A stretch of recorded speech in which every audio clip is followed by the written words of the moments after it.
আমার বোনের শরীরের ওজনের চেয়ে বেশি টাকা দিয়ে দিচ্ছে এনে মাইটা। রাহুল, তোর 3 পুরুষ বৈশা খাইতে পারবো এই টাকাগুলা দিয়া।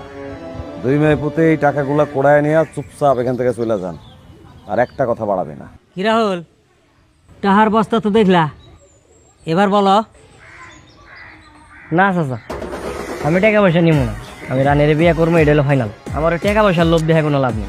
এ খয়রাতির বাচ্চা, জীবনে কোনোদিন এত টাকা একসাথে চোখে দেখছস?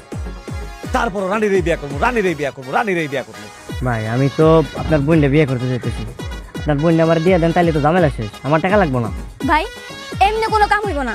তুমি এক কাম করো, আব্বার পিস্তল দাই না আমার হাতে দাও, আমি একটা গুলি করে ওর মাথার খুলে উড়ামু, বিয়ার শোক মিটে যাইব। হাই হাই, আমার বউ দেখি বিয়ে করার আগেই বিধবা হয়ে যেতে চাই। বাদ দাও না, তুমি বিয়েটা করে ফেলাই, চলো। হ্যাঁ তোর মতন পোলার আমি বিয়ে করবো? মইরা গেলেও না। এইভাবে তো সমাধান হইতেছে না। মেয়ে তো মোটেই রাজি না, আর এই পরিবারের কেউই রাজি না। রাহুলের মা, তোমার পলারে বুঝাও।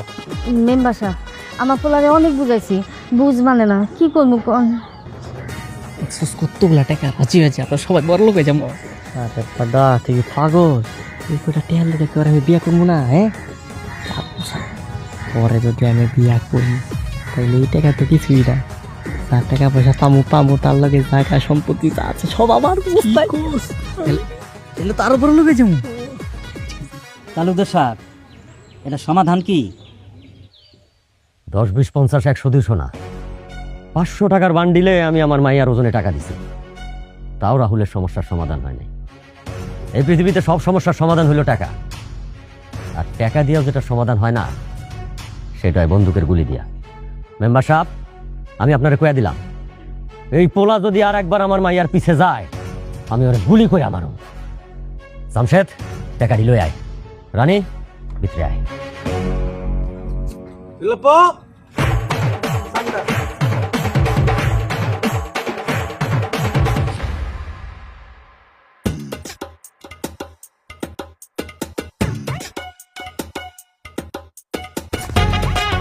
দেখছেন কত সুন্দর জায়গা।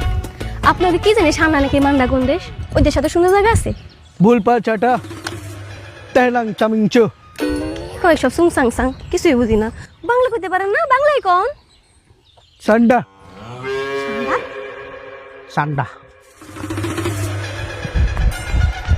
ডলে पे যাস। আরে বারে ক্লো অবস্থা করকো অবস্থা